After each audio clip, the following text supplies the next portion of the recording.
Tidak dirusak Pancasila, tidak dikuasai komunis. Saya sama-sama mau. Terima kasih.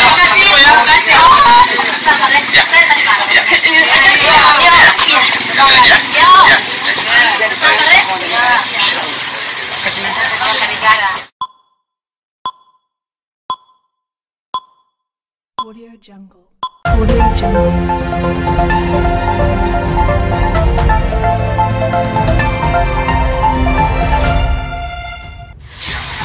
Sampai ketemu ya.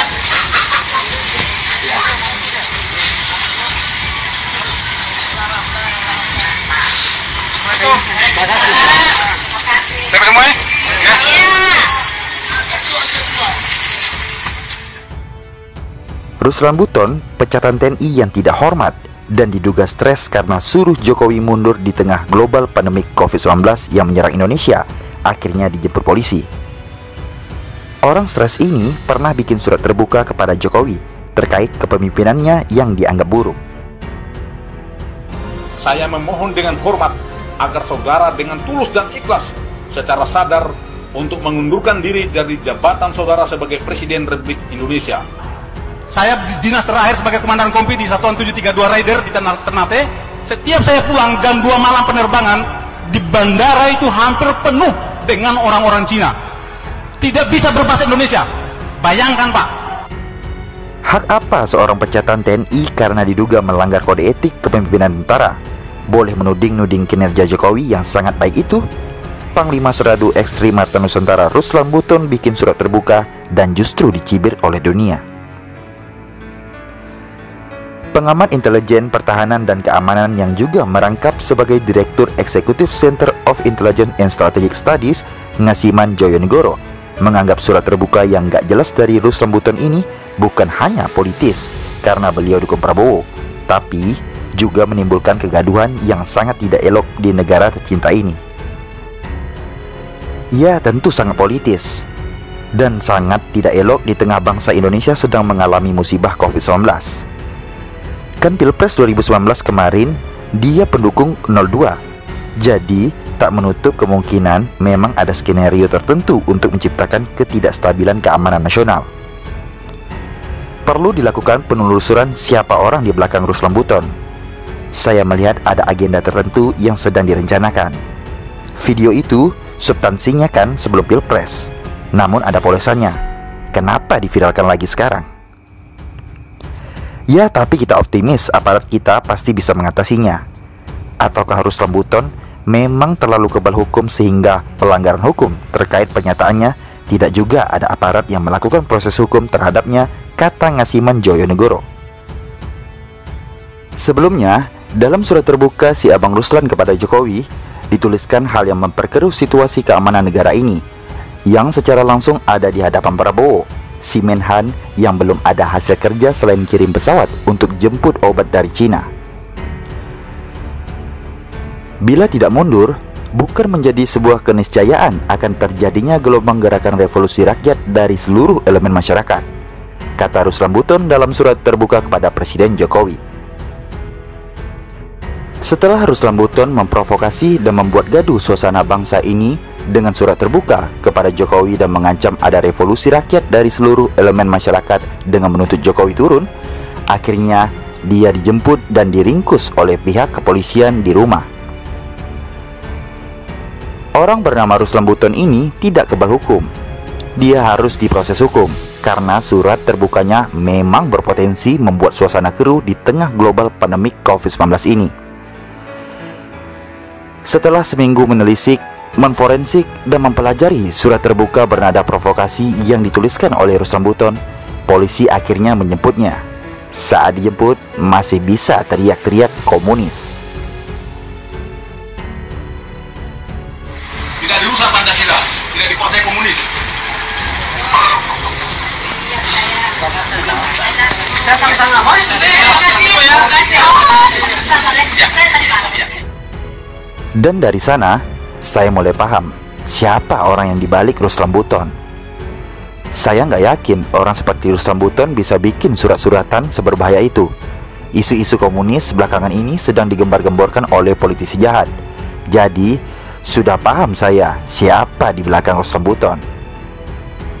Mereka bisa disebut sebagai klaster kayu harum. Klaster kayu harum alias KKH ini menjadi api yang terus membakar situasi politik saat ini dengan isu-isu kebangkitan komunisme dan PKI. Saya juga nggak yakin Ruslan Buton adalah dalangnya. Dia pasti hanya wayang yang dimainkan. Klaster kayu harum ini harus segera diproses karena memang sudah mengkhawatirkan banyak pihak atas luka lama yang dikorek kembali. Sudahlah PKI menjadi kambing hitam zaman dulu. Tidak perlu dibangkit-bangkitkan lagi amarah tentara di bawah rezim terdahulu terhadap PKI. Komunisme yang dibawa-bawa oleh Ruslan Buton sontak membuat kita semua tersadar bahwa di dalam pemikiran orang-orang lama di negara ini yang pernah menikmati dan mencicipi kenikmatan semu zaman dulu, PKI masih ada di benak mereka. Memanfaatkan situasi global pandemi COVID-19 untuk menghancurkan Jokowi dengan membawa isu PKI adalah cara yang paling tak beradab alias biadab. Ruslan Buton harus dimintai keterangan sejelas-jelasnya. Siapa sih Ruslan Buton? Dia adalah mantan tentara yang bermasalah sejak 2018. Entah karena dia stres atau bagaimana, atau dia sering halusinasi. Prabowo boleh saja masuk jadi Menhan, tapi kok gak bisa kontrol pendukungnya sih? Malah diam-diam saja pula. Bapak Prabowo kan Menhan, tolong tertibkan dong. Seharusnya bisa kan?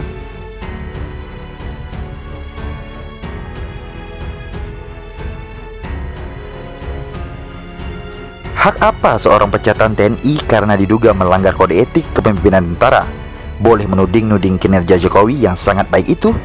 Panglima Seradu Ekstrim Marta Nusantara Ruslan Buton bikin surat terbuka dan justru dicibir oleh dunia. Pengamat intelijen pertahanan dan keamanan yang juga merangkap sebagai Direktur Eksekutif Center of Intelligence and Strategic Studies, Ngasiman Joyonegoro, menganggap surat terbuka yang gak jelas dari Ruslan Buton ini bukan hanya politis karena beliau dukung Prabowo, tapi juga menimbulkan kegaduhan yang sangat tidak elok di negara tercinta ini. Ya, tentu sangat politis dan sangat tidak elok di tengah bangsa Indonesia sedang mengalami musibah COVID-19. Kan Pilpres 2019 kemarin dia pendukung 02. Jadi tak menutup kemungkinan memang ada skenario tertentu untuk menciptakan ketidakstabilan keamanan nasional. Perlu dilakukan penelusuran siapa orang di belakang Ruslan Buton. Saya melihat ada agenda tertentu yang sedang direncanakan. Video itu substansinya kan sebelum Pilpres, namun ada polesannya. Kenapa diviralkan lagi sekarang? Ya, tapi kita optimis aparat kita pasti bisa mengatasinya. Ataukah Ruslan Buton memang terlalu kebal hukum sehingga pelanggaran hukum terkait pernyataannya tidak juga ada aparat yang melakukan proses hukum terhadapnya, kata Ngasiman Joyonegoro. Sebelumnya, dalam surat terbuka si Abang Ruslan kepada Jokowi, dituliskan hal yang memperkeruh situasi keamanan negara ini, yang secara langsung ada di hadapan Prabowo, si Menhan yang belum ada hasil kerja selain kirim pesawat untuk jemput obat dari Cina. Bila tidak mundur, bukan menjadi sebuah keniscayaan akan terjadinya gelombang gerakan revolusi rakyat dari seluruh elemen masyarakat, kata Ruslan Buton dalam surat terbuka kepada Presiden Jokowi. Setelah Ruslan Buton memprovokasi dan membuat gaduh suasana bangsa ini dengan surat terbuka kepada Jokowi dan mengancam ada revolusi rakyat dari seluruh elemen masyarakat dengan menuntut Jokowi turun, akhirnya dia dijemput dan diringkus oleh pihak kepolisian di rumah. Orang bernama Ruslan Buton ini tidak kebal hukum. Dia harus diproses hukum karena surat terbukanya memang berpotensi membuat suasana keruh di tengah global pandemik COVID-19 ini. Setelah seminggu menelisik, menforensik, dan mempelajari surat terbuka bernada provokasi yang dituliskan oleh Ruslan Buton, polisi akhirnya menjemputnya. Saat dijemput, masih bisa teriak-teriak komunis. Dan dari sana, saya mulai paham siapa orang yang dibalik Ruslan Buton. Saya nggak yakin orang seperti Ruslan Buton bisa bikin surat-suratan seberbahaya itu. Isu-isu komunis belakangan ini sedang digembar-gemborkan oleh politisi jahat. Jadi, sudah paham saya siapa di belakang Ruslan Buton.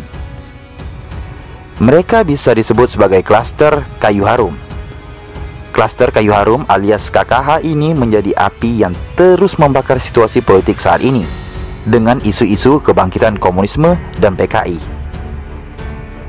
Saya juga nggak yakin Ruslan Buton adalah dalangnya. Dia pasti hanya wayang yang dimainkan. Klaster kayu harum ini harus segera diproses karena memang sudah mengkhawatirkan banyak pihak atas luka lama yang dikorek kembali.